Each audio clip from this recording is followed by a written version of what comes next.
Students, आज मैं आपको क्वाड्रेटिक इक्वेशन के बारे में बताऊंगी। तो सबसे पहले तो इसकी डेफिनेशन समझ लेते हैं कि a polynomial of second degree is called quadratic expression. इसमें हमें दो टर्म्स नज़र आ रही हैं, एक तो पॉलिनोमियल और एक क्वाड्रेटिक एक्सप्रेशन। सबसे पहले पॉलिनोमियल क्या होता है। पॉलिन आपको इसके एक्सप्रेशन से समझा देती हूँ कि पॉलिनोमियल क्या होता है। फॉर एग्जांपल, हमारे पास एक कांस्टेंट है 5 और एक वेरिएबल है x या y, जो भी आप ले सकते हैं, और उसके साथ एक पावर लगी हुई है, जैसे x स्क्वायर है या क्यूब है, जो भी हम यहाँ पर स्क्वायर कंसीडर कर लेते हैं। तो यहाँ पर देखें, ये एक टर्म बन गई हमारे पास, जिसमें से एक कांस्टेंट है, एक वेरिएबल है और एक इसकी पावर है, जो ये पूरा गिराएगा 5x स्क्वायर। अब पॉलिनोमियल क्या होता है कि दो या से ज़्यादा टर्म, तो वो पॉलिनोमियल कहलाता है। फॉर एग्जांपल, अगर हम यहाँ पर कंसीडर करें तो यहाँ 5 की पावर 5 में एक्स स्क्वायर, एक्स की पावर 2 है, इसी तरह 3x ले लेते हैं और इसी तरह 1 ले लेते हैं। ये हमारे पास एक्सप्रेशन बन गया। अब इस एक्सप्रेशन में हमारे पास 3 टर्म्स हैं। पहली जो है 5x स्क्वायर, दूसरी 3x और तीसरी है 1। अब पॉलिनोमियल ये क्या है कि इन 3 टर्म्स को मिलाकर ये पूरा हमारे पास पॉलिनोमियल बन गया है। और इसमें अगर हम देखा जाए तो x की पावर ग्रेजुअली डिक्रीज हो रही है। पहले वाले टर्म में x की पावर 2 है, दूसरी वाली टर्म में x की पावर 1 है और तीसरी वाली टर्म में x की पावर 0 है। तो ये हमारे पास एक पॉलिनोमियल बन गया। ये पॉलिनोमियल कहलाता है जिसमें एन एक्सप्रेशन विच इज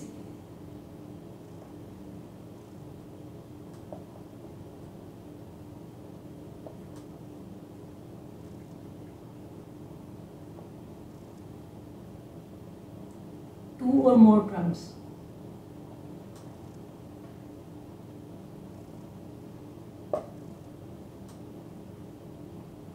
ये पॉलिनोमियल कहलाता है। इसमें हमारे पास 3 टर्म है। पहली टर्म ये है, दूसरी टर्म ये है और तीसरी टर्म ये है। और इसमें अगर आप देखें तो 5 जो है ये कोफिशिएंट कहलाता है, यानी कि ये इस टर्म का कोफिशिएंट है, और x जो है वेरिएबल है और 2 इसकी पावर है। सिमिलरली ये इसका कोफिशिएंट है, जो कि कांस्टेंट होगी, जो भी वैल्यू, जो भी नंबर होगा वो कोफिशिएंट कहलाएगा। और जो वेरिएबल होगा उसकी पावर, यहाँ पर इसकी पावर 1 है। हमेशा एक कांस्टेंट एक वेरिएबल से मिलकर एक टर्म बनती है, और दो से ज़्यादा टर्म मिलकर एक पॉलिनोमियल बनाती हैं। तो ये है हमारे पास पॉलिनोमियल की डेफिनेशन। नाउ क्वाड्रेटिक एक्सप्रेशन या क्वाड्रेटिक इक्वेशन क्या होती है। A polynomial of second degree is called quadratic expression. जैसे इसमें हम देख रहे हैं कि यहाँ पर जो है पॉलिनोमियल में एक्स वेरिएबल है, उसकी पावर 2 है, यानी कि सेकंड डिग्री का पॉलिनोमियल है, तो इसको हम क्वाड्रेटिक एक्सप्रेशन भी कह सकते हैं। तो अगर इसको हम अल्फाबेटिकली एक्सप्रेस करें तो ये हमारे पास होता है a square plus bx plus c, जिसमें a जो है कांस्टेंट है और ये कोफिशिएंट x का कोफिशिएंट भी कहलाता है। x हमारे पास वेरिएबल है और इसकी पावर 2 है। ये सेकंड डिग्री का पॉलिनोमियल है, क्योंकि x की पावर इसमें मैक्सिमम जो है 2 है। सिमिलरली b जो है यहाँ पर x का कोफिशिएंट है और c कांस्टेंट है, और इसको हम इक्वल टू 0 कर दें तो ये हमारे पास बन जाती है क्वाड्रेटिक इक्वेशन।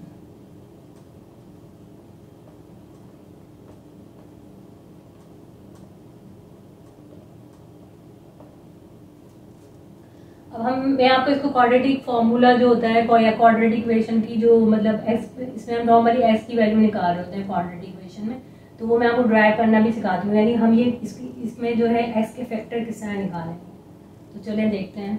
अब हमें एक फॉर्मूला ड्राइव करना है, वही क्वाड्रेटिक इक्वेशन जो हमें उसका फॉर्मूला ड्राइव करना है, कि यानी कि जब भी क्वाड्रेटिक इक्वेशन का जो फॉर्मूला है वो एक्चुअली x की वैल्यूज निकालने के लिए यूज होता है।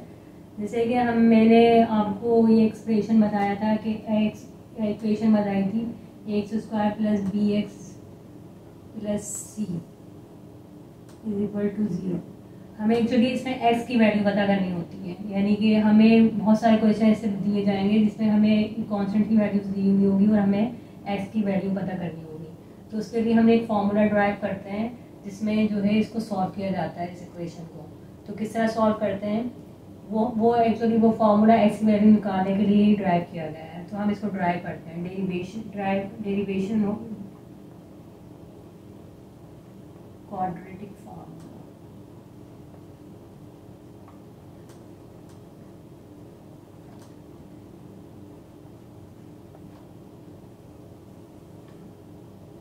इसमें हम इसको कंसीडर कर लेते हैं इस इक्वेशन को।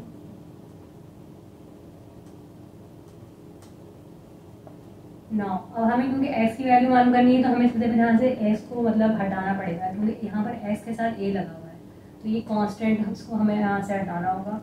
तो हम a को डिवाइड करते हैं दोनों साइड।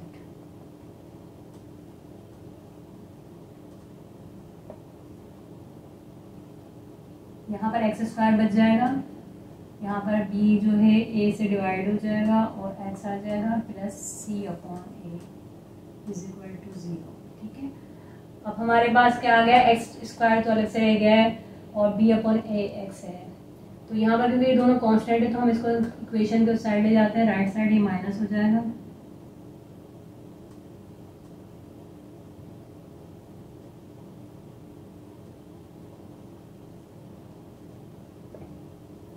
नाउ अब स्टूडेंट्स अगर आप ये वाली टर्म्स देखें तो इसमें एक चीज़ की कमी है जिसकी वजह से एक फॉर्मूला बन सकता है, और अगर ये फॉर्मूला बन जाए तो ये सिंप्लीफाई हो जाएगा। तो वो टर्म क्या है, नाउ तो हम ऐड कर लेते हैं b अपॉन 2a का whole square on both side.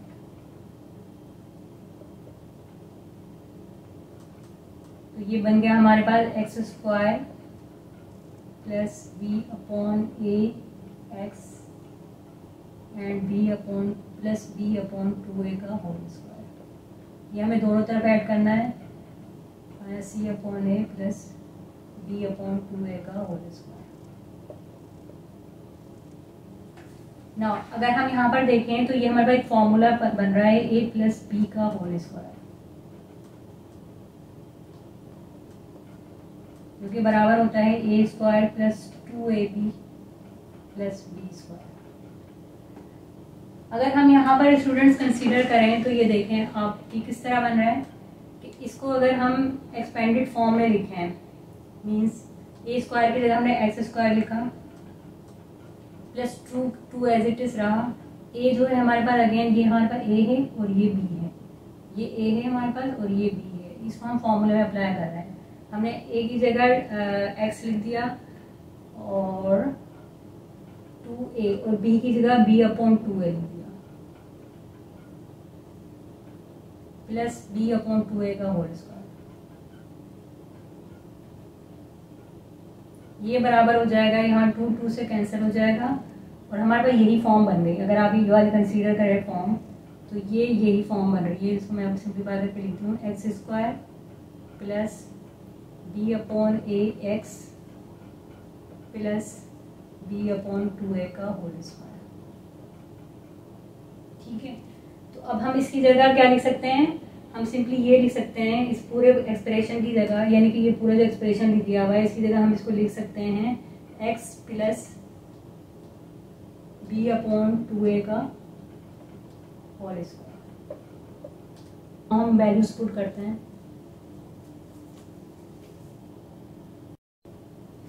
Now student अब इसकी हम क्लोज फॉर्म लिखते हैं, जो कि मैंने बताया था a प्लस बी का whole square equal to a square plus 2ab plus b square.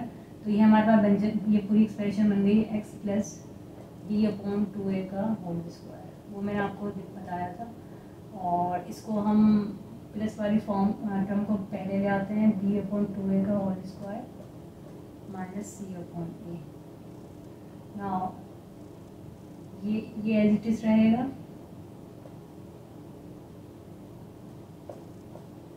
और इसको हम सिंप्लीफाई कर लेते हैं, ये बन जाएगा b square upon 2 to the 4a, क्योंकि ये स्क्वायर ऊपर भी है नीचे भी, तो b की जगह b स्क्वायर और 2a की जगह 4a square minus c upon a। इसको एज इट इज रहने दें, हमें यहाँ पे वर्किंग करनी है।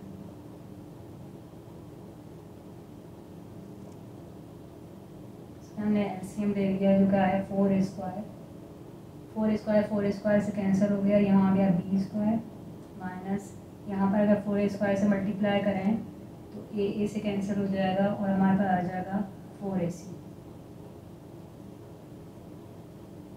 ना क्योंकि हमें स्क्वायर को कैंसिल करना है, एक्चुअली हमें x की वैल्यू पता करनी है, तो x की वैल्यू पता करने के हमें दोनों साइड में रूट लेना पड़ेगा, लेकिन रूट ऑन बोथ साइड तो स्क्वायर जो है रूट से कैंसिल हो गया, हमारे पास वैल्यू आ गई x प्लस बी अपॉन 2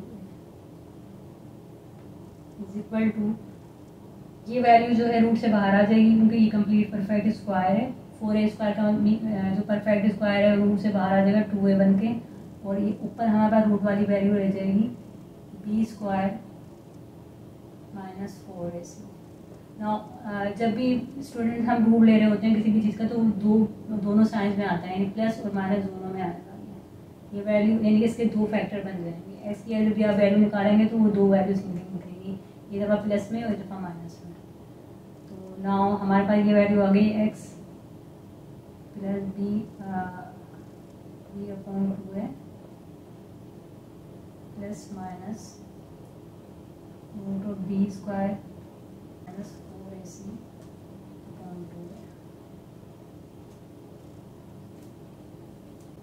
ना इसको हम मज़ीद सिंप्लीफाई कर लेते हैं, तो हमारे पास x की वैल्यू आ जाएगी, ये p अपॉन 2 है यहाँ लेफ्ट साइड में, यहाँ पर आकर राइट साइड में माइनस हो जाएगा, तो ये आ जाएगा माइनस p अपॉन 2 है plus minus root of b square minus 4ac upon 2 है। नाउ अब हमें इसका एलसीएम ले लेते हैं, x की वैल्यू आ जाएगी, यहाँ हमने इसका एलसीएम ले लिया क्योंकि 2 आएगा, ये 2 से कैंसिल, यहाँ पर आ जाएगा minus B plus minus root of B square minus 4ac upon 2।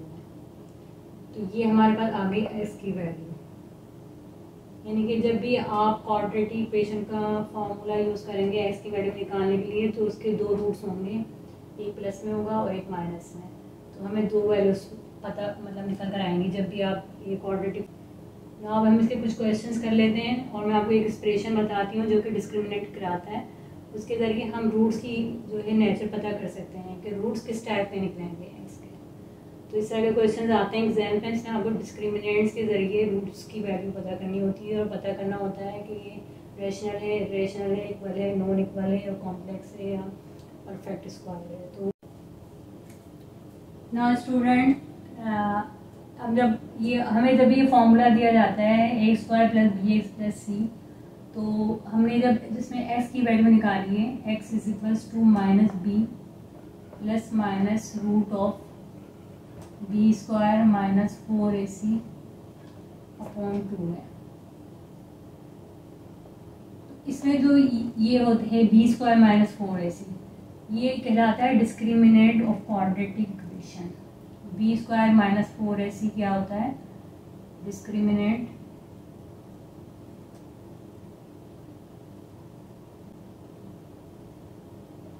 Of quadratic equation. Means ये कि ये हमें मालूम हेल्प करता है ये मालूम करने में कि एस की जो वैल्यू निकल अगर आएगी वो प्लस में होगी, माइनस में होगी, नेचुरल होगी, रियल होगी, या रेशनल होगी, या इरेशनल होगी, या कॉम्प्लेक्स होगी। तो इसके मैं आपको कुछ इसको हम डेल्टा से भी शो करते हैं। Delta is equals to b square minus 4ac। ना स्टूडेंट हमें डेल्टा जो डिस्क्रिमिनेंट कहलाता है क्वाड्रेटिक इक्वेशन का, जो कि बी स्क्वायर माइनस 4ac के इक्वल होता है, इसमें तीन कंडीशन दी हुई होती हैं कि अगर डिस्क्रिमिनेंट ग्रेटर देन 0 हो तो then roots will be real and unequal. If delta is less than 0 then roots will be complex and imaginary.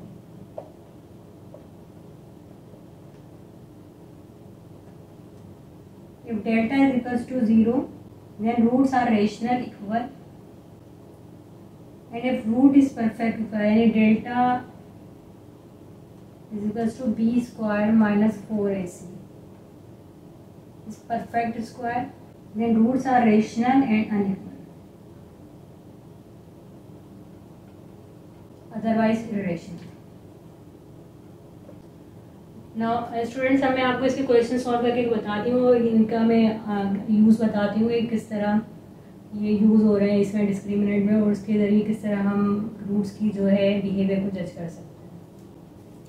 Now student, अभी ये जो मैंने आपको बताया था डिस्क्रिमिनेंट के बारे में कि बी स्क्वायर माइनस 4ac की डिफरेंट कैटेगरीज होती हैं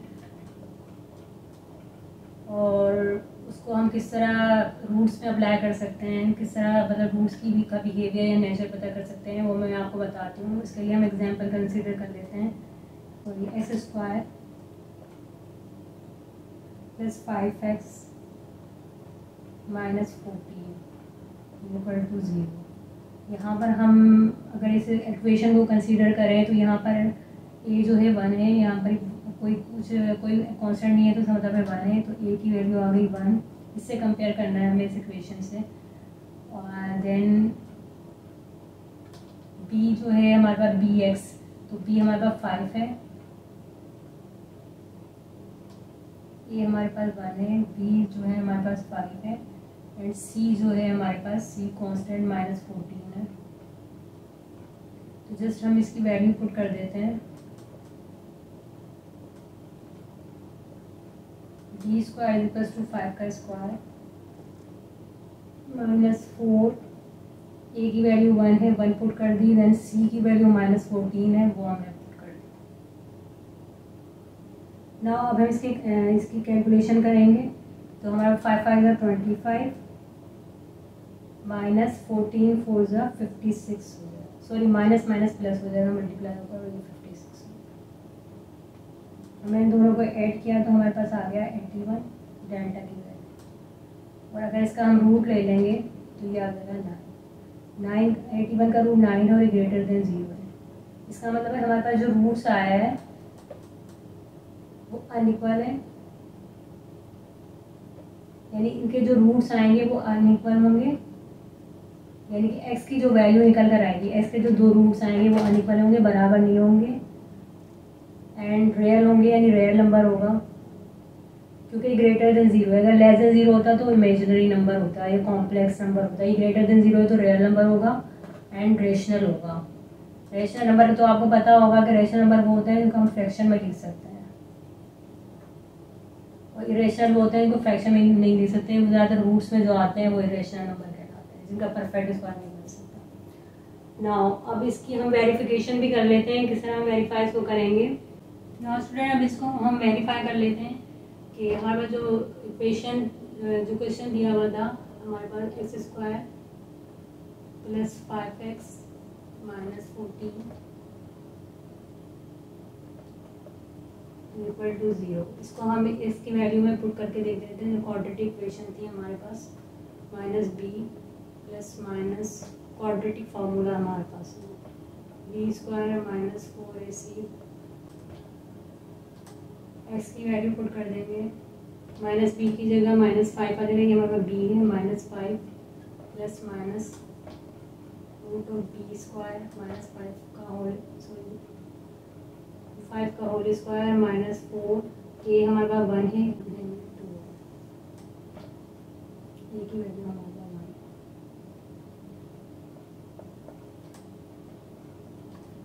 इसको हम सॉल्व कर लेते हैं। 5 5 25 माइनस माइनस प्लस 14 4 56 अपॉन 2, ये हमारे पास आ गया minus 5 plus minus 25 plus 56 equal to 81, ये हमारे पास रूट में, और ये हमारे पास है upon 2। Then minus 5 plus minus 81 का रूट आ गया 9 अपॉन 2। और अब हमारे पास s की दो वैल्यू निकल के आ जाएंगी। x is equals to minus 5 plus 9, दूसरी वैल्यू है x is equal to minus 5 minus 9 upon 2। इसको हम यहाँ सॉल्व कर लेते हैं तो हमारे पास s की वैल्यू एक आ जाएगी 9 minus 4, 9 minus 5 equal to 4, x की दो वैल्यू आ गई 4 अपॉन 2, ये आ गया 2, x की एक वैल्यू आ गई 2, और दूसरी वैल्यू हमारे पास आ गई 9 माइनस माइनस प्लस 9 में हमें 5 को ऐड करना है, तो ये हमारे पास आ जाएगा 14, लेकिन क्योंकि साइन माइनस का आएगा क्योंकि 9 के साथ माइनस और डिवाइडेड बाय 2। 2 1 जा 2, 2 7 जा 14 और ये हमारे बना दी माइनस। फ्रेंड अभी जो वैल्यूज निकल कर आई है 2 और -7, तो इससे हमें पता चल गया कि रूट्स अनइक्वल है, यानी कि दोनों बराबर नहीं है, ये दोनों बराबर नहीं है। दूसरा ये कि रियल नंबर्स हैं 2 और -7 और ये रैशनल है जिनको हम फ्रैक्शन में लिख सकते हैं, और जिनको फ्रैक्शन में नहीं लिख सकते वो इरेशनल नंबर कहला सकते हैं। तो ये हमारे पास प्रूव हो गया है कि ये रियल है, अनइक्वल है और रेशनल है। नाउ स्टूडेंट्स के बाकी क्वेश्चन इसी तरह की और दूसरे किस्म की टाइप्स के जिसमें हमें क्वाड्रेटिक इक्वेशन का यूज़ होगा वो मैं आपको दूसरे सेशन में बताऊंगी। तो अभी तक के लिए इतना ही।